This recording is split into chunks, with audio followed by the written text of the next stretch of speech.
سلام دوستان عزیز و مهربونم. خیلی خوشحالم که با یه برنامه دیگه در خدمتتون هستم. بازم مثل همیشه اومدم با آموزش یه غذای خیلی خوشمزه و راحت که مطمئنم همه شما عاشقش میشین. این غذای خوشمزه اسم شاورمای عربی. اینجوری که دارین میبینین من سینه مرغا رو به تیکه های خیلی ریز تقسیم میکنم. ضخامت و باریکیش انقدر باشه کافیه. این کار انجام بدین. بعد از اون ادویه های مخصوصش رو داخلش میریزیم که من اونجا همه رو به شما نشون میدم.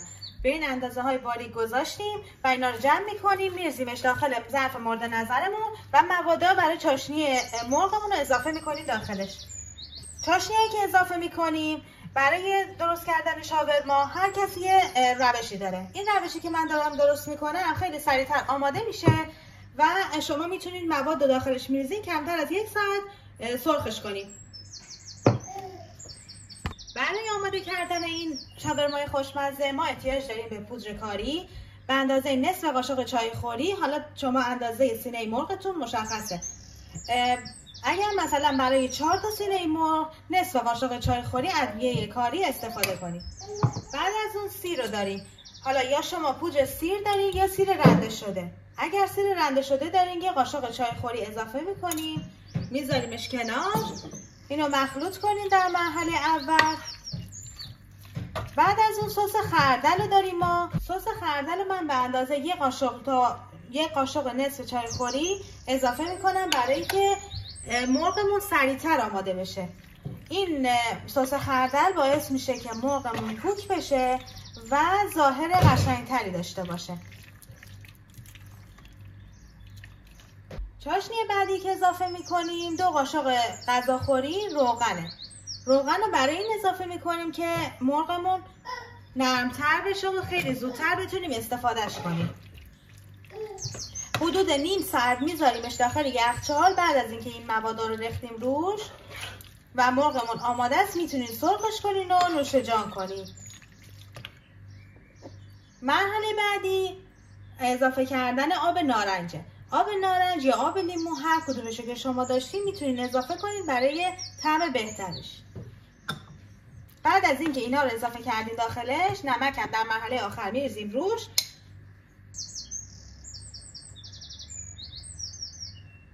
دو قاشق چایخوری برای 4 تا سینه مرغ کافیه.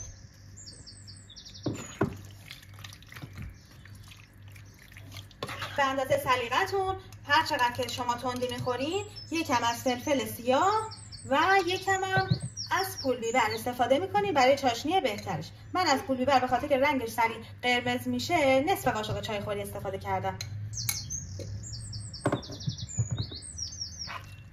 نمیخوام رنگ مرغم عوض بشه، فقط میخوام همون حالتی که داره فقط طعم دهنده داشته باشه. شما میزان تندیش رو اگه خواستین میتونین بیشتر کنید. توی مرحله آخرمونم بعد از هم زدن و مخلوط کردن تمام این مرغا رو میریزیم داخل پلاستیک‌های زیپدار و اجازه میدیم حدود نیم ساعت داخل یخچال استراحت کنیم.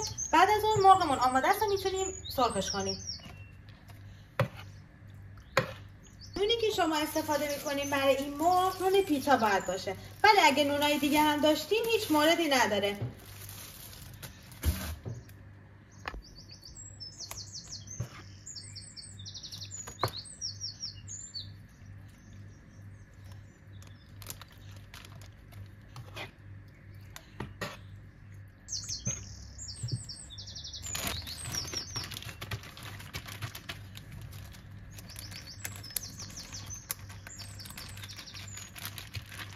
اینم از مرغمون که آماده شده و ما همینطوری میبریم میذاریمش داخل یخچال تا کاملا طعمدار بشه. بعد از نیم ساعت آماده پخته.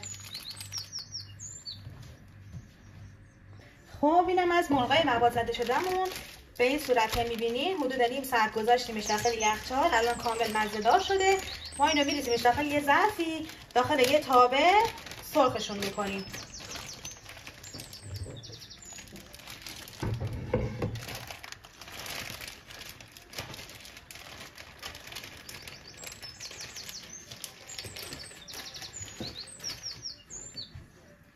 خب الان زیر گاز رو روشن میکنیم با حرارت بالا مرغامون رو سرخ میکنیم داخلش.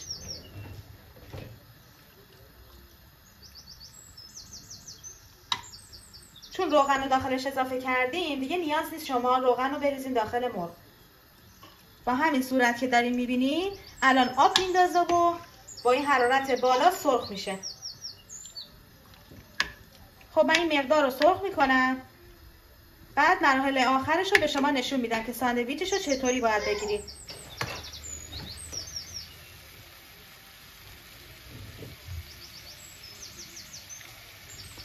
اینم یه نمای نزدیک از مرغامون با حرارت بالایی که ما قرار دادیم. آبی که داخل مایتابه هست داره خوش میشه. این کار تا جایی ادامه میدیم تا مرغامون کاملا سرخ بشه.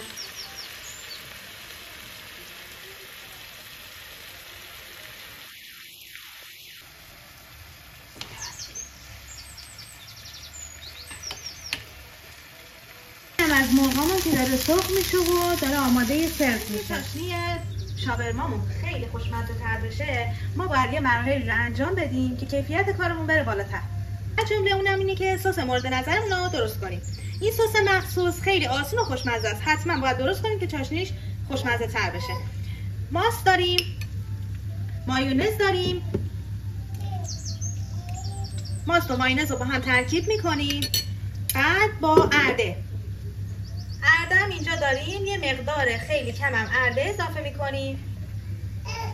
اینم از ارده و لیمو ترشه. ماست و مایونز و ارده رو با هم مخلوط میکنیم. اینجا آب لیمو ترش رو داریم اضافه میکنیم روش. نمک و فلفل هم به میزان لازم میریزیم روی سس مورد نظرمون. این سس رو قبل از اینکه ساندویچ رو بپیچین بعد بریزیم داخلش. چاشنی عالی داره ها بچه‌ها، واقعا میگم فوق العاده میشه ساندویچتون. اینم از فلفل سیاه. کنار این میتونین شما از جعفری خرد شده هم استفاده کنین برای وسط ساندویچ. مرغامون که آماده شدن کاملا بافت عالی داره. خاموشش میکنیم برای اینکه ساندویچ آماده کنیم. برای وسط ساندویچ شاورمامون از جعفری، خیار و گوجه استفاده میکنیم. نسبت به سلیقتون اگه دوست داشتین میتونین از پیاز هم استفاده کنید. ما اینو خرد میکنیم. خیارمون هم به صورت خورده ریز انجام میدیم. میریزیم وسط ساندویچمون.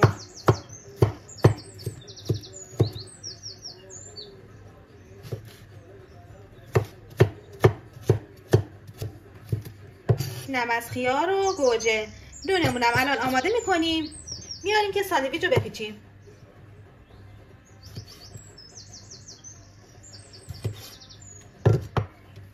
این از سس، این از گوجه، خیار و جعفری. مواد میانیمون هم آماده شد. نون پیتامون رو میاریم. به این صورت سسی رو که درست کرده بودیم کاملا دور تا دورش رو میپوشونیم. این سس فوق العاده خوشمزه است و طعم شاورما رو خیلی خوشمزه تر میکنه. الان مرغایی رو که آماده کردیم و میریزیم داخل ساندویچ. کم هم چیپس سرخ شده میذاریم برای که ساندویچمون رو خیلی خوشمزه تر کنه. این از مرغمون. به این صورت میریزیم داخل وسط ساندویچ.